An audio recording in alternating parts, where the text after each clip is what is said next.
కౌశికి వాళ్ళ ఇంటికి మినిస్టర్ తన కొడుకు ఇద్దరు కూడా వస్తారు. వైజయంతి వాళ్ళు రాగానే దాత్రి జ్యూస్ తీసుకురా, మినిస్టర్ గారు వచ్చారు అని చెప్తూ ఉంటుంది. ఇక దాత్రి జ్యూస్ తీసుకొని మినిస్టర్కి ఇస్తూ ఉంటుంది.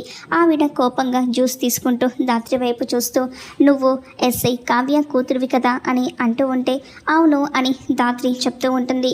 ఇక ఇంతలో మినిస్టర్ కొడుకు, నీ వల్లే మా నాన్న చనిపోయాడు, నువ్వే కదా మా నాన్న మీద కేసు పెట్టింది అని మినిస్టర్ కొడుకు చాలా కోపంగా దాత్రి వైపు చూస్తూ అడుగుతూ ఉంటాడు. దాత్రి మౌనంగా ఉంటుంది. ఇక ఇంతలో కేదార్, తప్పు చేసిన వాళ్లకు తగిన శిక్ష పడుతుంది, మీకు ఇంకా పిచ్చి తగ్గినట్టు లేదు, మెంటల్ హాస్పిటల్కి పంపించాలేమో అని కేదార్ అంటూ ఉంటే, ఎవర్రా పిచ్చోడు అంటూ మినిస్టర్ కొడుకు లేచి ఇక కేదార్ వైపు వెళ్ళి అతనిపై చేసుకోబోతూ ఉంటే దాత్రి ఒక్కసారిగా మినిస్టర్ కొడుకును తోసేస్తుంది. అలా తోసేసేసరికి అతను సోఫాలో వెళ్ళి పడిపోతాడు.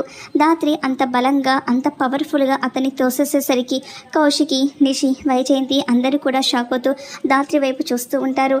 మరి కౌశికి దాత్రిని జేడి అనే అనుమానం మళ్ళీ కలుగుతుందా? ఏం జరుగుతుందో చూద్దాం.